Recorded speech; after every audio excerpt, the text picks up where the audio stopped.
King Mo on the line, George. You ready for this? I'm ready for it. Mr. Mo, we were just taking calls from our listeners and talking about the GSP Nick Diaz scandal going on with this weigh-in stuff. Have you been following along with that? No.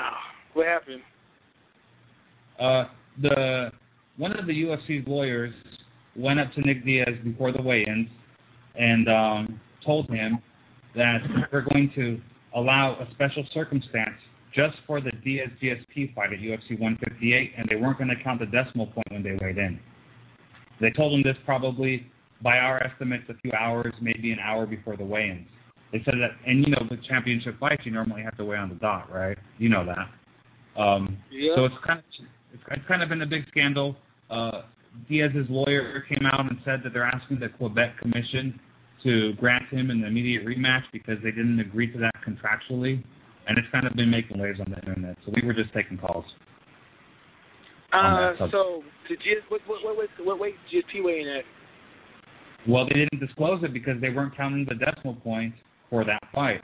But we can, I mean, who knows, really? I mean, we can be conspiracy theorists all day, but... No, I'm gonna say this. I really don't know, because honestly, like, as far as MMA is concerned, I keep up with the here and there. There's just so much going on, and it's like, whatever to me. But GSP's been a champion. He did 170 for so long. I really doubt that, I really doubt they cheated, but who knows? I don't know. He's made 170 for years, you know what I'm saying? So why cheat now? Right. Makes sense. The Diaz camp, it seems like they always like to make a lot of noise, you know what I mean? And nothing against them. No, I'm saying at the same time, if that was me and I heard that, you never know, because it's like this, right? Like, if I were Diaz, I'd be the same thing, you know what I'm saying? Maybe. I don't know. I think that what he's doing is right. If you feel like he's wrong, you know what I'm saying? Like, I can't tell a man how to feel, so that's how he feels, you know what I'm saying? He should go ahead and speak out instead of wait months later, and then I'll be like, well, blah, blah, blah, and everybody gets you serious. But at the same time, he's doing it now while it's still fresh, then go ahead and do it. To me, it's not a scandal. A scandal is like if they're like, well, GSP weighed in at 180, and we lied to the people, the public, that he weighed and told them that he weighed in at 170. That's a scandal to me. But the 0.1 decimal or whatever, I don't know. I'm pretty sure there's more to it there's more to it, than what they're leading on. But for the outside looking in, I really don't know what's going on, and I don't, it's whatever. I hope Nick gets what he wants. I hope GSP gets what he wants. I know someone's going to be very unhappy with this, so it is what it is. Here's the crazy thing. If you haven't been following the story, somebody from Nick Diaz's camp actually pulled their cell phone out while one of the UFC's lawyers came up to them, and he filmed the whole entire conversation, right? Now, in the conversation, the UFC's lawyer, like the guy, he's like VP of Legal Affairs for the UFC, he said, this is an off-the-record thing. We're going to give you guys a 0.9 allowance. As long as you weigh 170.9, we're not going to call it. We're not going to call the decimal. So that's kind of what's going everybody. Okay, that's different. That's different. It's like, but at the same time, maybe it's Canadian rules. I don't really know. You know what I'm saying? Like, that's up to UFC and everybody else for them to decide. Really, why change the rules now? But who knows? Diaz and them are smart. They're on top of their P's and Q's. So, somebody's in the wrong, and I don't know who it is. So, Mo, we'll get away from the Diaz GSP story, and let's talk about what's going on with you. You last fought at the Bellator show on February 21st. It was a tough outing. What did you take away from that, and how long did it take you to get past that loss? I mean, you were somebody that is pretty much. I think everybody expects you to be at the top of the weight class, not just in that division, but just at the top of the weight class in general. So, what did you take from that? From that February 21st fight. What? Like, I didn't take nothing from it, man. What shit happens? You know what I'm saying? It's not like the dude was like, all right, I'm going to throw a 1, 2, 3 spinning back fist. The motherfucker had his back turned and was scared and threw a spinning back fist because he didn't know where the fuck I was at, and it landed. You know what I'm saying? Camp went good. I trained hard for him. It's not like he was sitting the whole thing up the whole time. He just threw that shit out the blue. Shit lands sometimes, you know what I'm saying? But it's not, if it was a rematch, we'll play like this, 99% of the time I'm going to win that fight. Dude knew it. he knew it. You know what I'm saying? That's why he was so shocked when it landed. You know what I'm saying? But it is what it is. You know what I'm saying? I ain't taking nothing from it. Like, I'm not gonna change shit I do.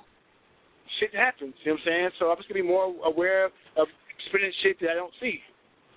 Make sure I see it. Yeah, the reason I asked only is because recently a couple of guys, more specifically, I've heard a lot was talking about how Freddie Roach had, he was trained into boxing, and he felt that it was what he was teaching him was incorrect. And I know that you have worked with Mayweather a lot, and I was wondering what you thought about his take on that whole thing about learning boxing from a boxing coach and learning, I'm gonna stop you there. But here's the thing, I'm gonna stop you there because striking is striking. When it's training, not many people throw spinning back fist in training because people get hurt from it. You don't see spinning back fist in K1. Well, you don't see it in Showtime, which is kickboxing, because people get hurt from it. They don't throw it. In K1, how many spinning back fists have you ever seen? How many people throw spinning back fists? Kung Lee's one of the few, Tony Carter, right. And that's about it. So people can say, the Mayweather boxing, blah, blah. If it was just pure boxing, if it was like Toyota boxing, people would say shit about it being Toyota boxing. But the fact is, Jeff Mayweather's involved as a name. People are like, Mo's going there doing that boxing, blah, blah, blah. He was not landing me. I was landing him. He didn't touch me with nothing, really. I was touching him. He was switching, going backwards. We threw a combo, threw exchange. He had his back turned to me, pretty much was running away. I thought he was going to run away, and he just threw a spinning back fist. You know what I'm saying? People wanted to make a bigger deal about it the way it is. You know what I'm saying? But it is what people win, people lose. You know what I'm saying? In a rematch, that shit wouldn't happen. It's not because if you watch the fight, dude was like, I looked over my shoulder. Motherfucker, you don't go over your damn shoulder. You just do this shit out of fear because when you throw a spinning back fist and you know you're going to throw it, you can throw it like Tony Carter did. You're going to throw it like Kung Lee throws it to fucking. They set that shit up. They throw it, boom, boom, boom. They set it up. He just threw that shit because he was scared and he had his back turned. It is what it is, and you know what? Good for him. It landed. It landed for him. But that's a one-time thing. No one else. It's not gonna land nobody else. What is Bellator telling you now, Mo? Are they going? Obviously, this guy advances in the tournament. You want a rematch? I'm sure you want a rematch. Everybody would. No. Rematch is cool, but you know what? I find in the tournament. If he's in the tournament, which I'm pretty sure he's gonna lose his Zayas, if he wins the Zayas, if he wins or loses, don't matter. Because I know I'm gonna see him eventually. You know what I'm saying? The wrong will be righted, and then that's it. What is? You know what I'm saying? Go ahead. No, go ahead. What are you saying? I was gonna ask you, what have the talks been with as far as you're concerned, with fights with Bellator and you since your last fight that we're talking about right now? I don't know. I'm right now. I'm doing pro wrestling training. Left the gym, doing some pro wrestling stuff. I'm waiting to hear back. I'm training back in the gym. We'll train my boy Roy Nelson. Roy Nelson can knock out Chip Congo. Train with Ryan Martinez. It's a Mayweather gym, like I always am every day. Strength training. I'm doing everything, man. I'm training for the next tournament. When that's gonna be, I am not sure yet. But when it happens, I'll be ready. So you're in Vegas full time right now, Mo? Yep, in Vegas full time, you know what I'm saying? And the thing is, you know what? The thing I go about Bellator is, with me, I could either talk, I could have said, start some words with the champ or went up, and do whatever, but you know what? I got to earn my keep. And that's what I'm doing in Bellator, I thought I was going to turn up, but I got upset. It happens, you know what I'm saying? I guarantee if I asked you where you were at when Mike Tyson got beat by Buster Douglas, you could tell me. Because I was in my auntie's house, underneath the bed crying. Everybody knows everybody knows where they're at when upsets happen. It's part of sports, you know what I'm saying? Right. Anybody can lose, anybody can win. So it is what it is. I'm still whoop his ass next time I see him in the cage if it happens. Or I just win the tournament, get the belt, and then he gets to work his way to me. Makes no difference to me. Let's talk about this move to Vegas, because I know for a fact I've seen you around the Southern California scene. I live in Lake Forest, where Mark Muniz's gym is. And I saw you over in Rain a lot, over at King's MMA. Why the move to Vegas? And do you feel that has benefited you? Well, the move to Vegas, because I like working with Jeff Mayweather. I work with Dewey Cooper as well. My two coaches, my boy, and Master Roy Nelson. Sensei Roy. I like working with him. And it's, AKA was good, but at the same time, man, San Jose was way too expensive for me. You know what I'm saying? I just need, it's too expensive, man. You know, and AK is a great team too. Too expensive. I just had to, I had to bounce out, and Vegas was good. I just thought, I felt, more at home in Vegas a little bit as far as like my family. My family was happy with the move, and I felt like it was the right move for me. So Mo, switching gears a little bit, but tell us a little bit about the pro wrestling thing. You've been training for a little while now. Pro wrestling training, and I've talked to a lot of pro wrestling before, and it can be grueling. And I think that a lot of mixed martial arts fans don't have the appreciation for how tough it really can be. Why don't you explain to everybody what a typical training session is like for pro wrestling, what you go through, and how does it compare to when you're done leaving that, how compare to how you feel after training mixed martial arts? Well, the thing is, a lot of especially fans, like, they don't know shit. So I feel like, they try to give me a flag for saying, how can you say that? How can you say pro wrestling training is tougher than MMA? Well, motherfucker, I can say it because I've done it. You know what I'm saying? You ask Ken Shamrock, you ask Dan Severn, you ask any of the guys that did change, went to pro wrestling for MMA, they'll tell you. You know what I'm saying? All those bumps and falling down and falling through ropes and, taking the bumps is what kills you, you know what I'm saying? And I don't know, I just, it's tough, man, because you can do it every day. And, I come in to practice, warm up, do a warm-up, hit the ropes, do my bumps, and then just do chain wrestling stuff. And the bumps is what gets you, man, because that mat, the ring, ain't soft. It ain't padded, you know what I'm saying? It's wood and metal, you know what I'm saying, and a little bit of canvas. So it's not soft, but, I don't know. I enjoy doing it because the thing is, in MMA, you can win a fight and get booed, and people hate you. But pro wrestling, you can win, get booed, you can lose, get booed. You know what I'm saying? It's all consistent, and you're doing it for entertainment. And it's fun, you know what I'm saying? MMA is fun, but a lot of times, like, they criticize you for what you do. Like, for instance, people try to criticize GSP for doing takedowns. But you know what? How can you hate a winner? You know what I'm saying? Like, I feel like, a lot of fans, they look at MMA like it's something easy to do, and they think that we should go out there and entertain them and not worry about getting the win. Because, you can lose, you can be in an entertaining loss and still get cut. Just because you lose as an entertaining fight don't mean nothing. That means that you're going to take your ass home. So you've wrestled in the Impact Zone, and you fought in front of large crowds for title fights, and you competed at high level for wrestling. Compare the crowds though, like the pro wrestling crowd, like the Impact Zone, with like the MMA crowd when you're fighting at like Bellator or when you fought at Strikeforce. How different is that? Okay, it's different because the thing is, like, the MMA crowd, you can bullshit the MMA crowd. And what I mean is, you can just go out there and not be a fighter and win, and they'll love you. You know what I'm saying? But as far as pro wrestling, you can't bullshit no pro wrestling crowd because they ain't feeling you. They won't cheer, and once they don't cheer, then that means you're irrelevant. They won't boo you. They'll just be like, "Who is this motherfucker? Get him out of there." Or I'm gonna get some drink. Y'all can watch it, but I'm not watching them. You know what I'm saying? It's like Glacier. When Glacier was in WCW, no one gave a damn about Glacier. What's up? So in pro wrestling, would you say the worst reaction is no reaction?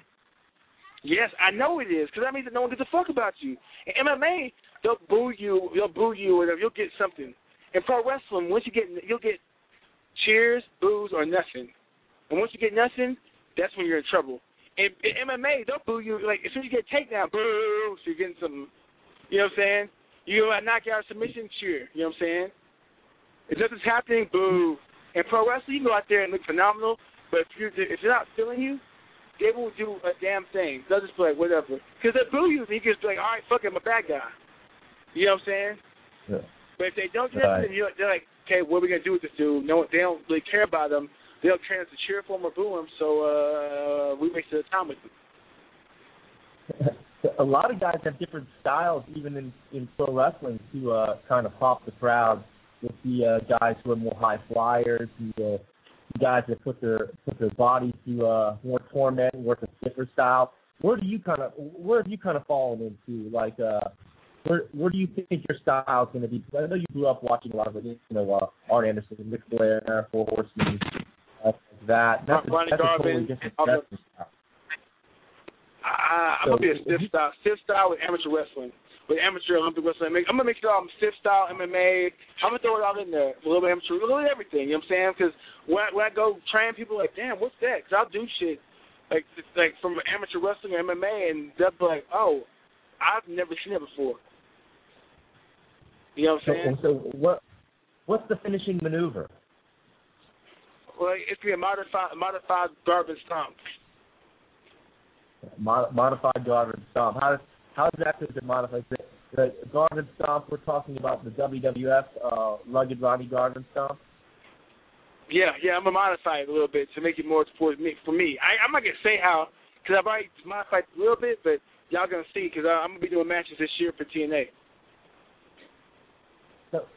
So take us through that a little bit, though. Who's been the big help for you in kind of took you under the wing a little bit to help you and show you the pro wrestling game? It's a new thing for you. Big influences. My OVW staff, Nick Dinsmore and Trailer Park Trash, Frank Miller. My boy Kenny King. Kenny King's the man. You know what I'm saying? As an X Division champion over the TNA. And just from being really another thing about Mama, because I grew up watching wrestling with her, you know what I'm saying? And if it wasn't for her, I wouldn't be a wrestling fan. Right on. Let me ask you this: at the end of the day, you have a great contract. You broken grounds with being a wrestler and an MMA fighter simultaneously, when you could have opted and gone to the UFC. Are you happy with your decision? I'm happy with my decision because you know what, I'm a man. You know what I'm saying? Like, I could be myself. To me, the organization don't matter. I ain't no groupie. Somebody could be like, oh, I'm going to go to the UFC and fight for so-and-so. Oh, Daddy Dana. You'll never hear me call another man daddy. That ain't my blood. My daddy, you know what I'm saying? You will never hear me call another man uncle that ain't a family friend or ain't blood. So with me, I'm looking at it like, hey, Dana White's doing this thing, the Rangers doing this thing, the UFC is doing their thing. That's great for them. I'm doing my thing. I don't count money, you know what I'm saying? I don't count other man's money. I worry about what I got to do. But as far as looking in the mirror, I'm happy. Okay. As a competitor, though, as a pure competitor, let's forget the wrestling stuff for a second. The entire world is in belief that whoever holds the UFC gold around their waist is the number one fighter in the world. Does part of you wish that you had that opportunity, or is it really irrelevant? No, it's irrelevant because at the same time, the entire world believed the world was flat. The entire world believed that, it's like the entire United States at one point believed that black people weren't smart. You know what I'm saying? Like, everybody can believe what they want to believe. You know what I'm saying? I know it's true. I've competed at the highest level. I know that organization means nothing. That's like me saying, the WBO champ, to be a WBO champ means more than being a WBC champ. You know what I'm saying, in boxing. You know what I'm saying? So it's not about who you are. It's not about what organization you're in. It's about who you are and style. Styles make fight. Because you can get a guy that's not known and put him up against a person that's known, and he might have the right style to defeat that person. So I know that an athlete, but the average fan will not know because they don't compete, or they never did compete. So they're just looking at what Joe Rogan. Listen to what Joe Rogan. Everybody says, oh, wow, this guy was a 2 top 8 champion in Maine or Mississippi. He's a world class wrestler, and guess what? They believe that shit. Wow, he was a Golden Glove. He has high level boxing. He was a Golden Glove champion in Delaware. Well, he might be a Golden Glove champion in Delaware, but that don't mean he's a high level boxer. You know what I'm saying? So it is what it is. Called marketing. They did a great job of marketing. The world believes that the best fighters are there, and that's for them to do. I don't care what the world thinks. I just care about what my family thinks, what I think. Let me ask you. Frazier wants to talk MMA. I could give a shit. I want to ask you about pro wrestling. So let me ask you here: Are you gonna watch WrestleMania? Are you? I know you're a wrestling fan. Millions of people tuning to that all over the world. You gonna watch WrestleMania this year? You know what? I can't do it, though. I'm only supporting TNA, though. I get the results. Because you know what? I watched it last year or 2 years ago when The Rock faced John Cena. Or was that last year, 2 years? I don't remember when it was, but whatever, But now the rematch, don't care. Who's going over in the rematch? No, I don't know. I probably, I don't know, probably John Cena, because The Rock has movies coming out. You know what I'm saying? So I figured there's probably using The Rock to, The Rock is to, put eyes on him. He's using WWE to promote his movies, and WWE's using him because he's promoting movies. Who knows? I really don't know. I just know that, a boy Kenny King doing things in TNA, Impact Wrestling, TNA's on the road, Dixie Carter's my homegirl, she's doing big things, Ace of the Nation he's taken care of, you know what I'm saying, Bobby Roode and A-Double, you know what I'm saying, Austin Aries, great tag team. So, I'm more at TNA, you know what I'm saying, straight up. Just kind of curious with the promotion of the different storylines that have been all over this, they've been promoted pretty heavily. I thought I'd kind of pick your brain on what you thought about some of those angles that have been going on right now. But at any rate, we'll switch gears back to MMA a little bit. There's another guy, 205-pounder, that is no longer with the UFC, Quentin Jackson. Is that a fight that you would take if Bellator signed him? Is that a fight you'd be interested in? I don't know. Whatever. If he shot, if he wanted it, but really, it's whatever, man. Rampage is a good. I'm cool. Me and Rampage are cool, but if you want to fight me and it makes sense, okay, it's whatever. It's like this real tournament, or you're willing to fight me, then I'll fight you. So that's how I see it. I ain't turning nobody down, regardless who it is, because if they're willing to fight me and if they're willing to sign to be in a tournament. You know what I'm saying? So, I just want to see Rampage make his money and be happy. You know what I'm saying? And if he wants to fight me, I'll fight him. If he don't want to, hey, I'll train with you. To me, I like to do no problems with him. He's a vet. You know what I'm saying? He's been a pioneer for a lot of the black fighters as well, and he's a good dude, man. We're cool now. You know what I'm saying? He's smart. Amazing. George, first of all, I'd like to say that was an amazing question. Mo, I don't know if you know this or not, but you know the headlines you and Rampage were making back in the day with all the beef, right? Yeah. All right. And then you guys did a signing in Vegas with our boss, BJ Penn, for MMA Elite. And during that signing, you guys shook hands and you guys reconciled, right? At least that was the first sign of reconciliation in the public eye, and we broke that story. So that was really cool. It was a good question, George. Mo, my last question for you before we let you go, because you've been gracious with your time tonight, is what do you say to any of your detractors? What do you say to any of the people who are hating on you right now after your loss? No, nothing, because it's like this. My biggest loss is better than their biggest win. It's sports. I train hard. I lose. I train harder and train smarter and come back and win. I'm not worried about what people think. Those guys that are talking about me probably ain't done shit in their life. And if we were to look at them and see who they were, they'd be losers. You know what I'm saying? I'm not worried about people like that. Okay, amazing. There it is, everybody. Mr. King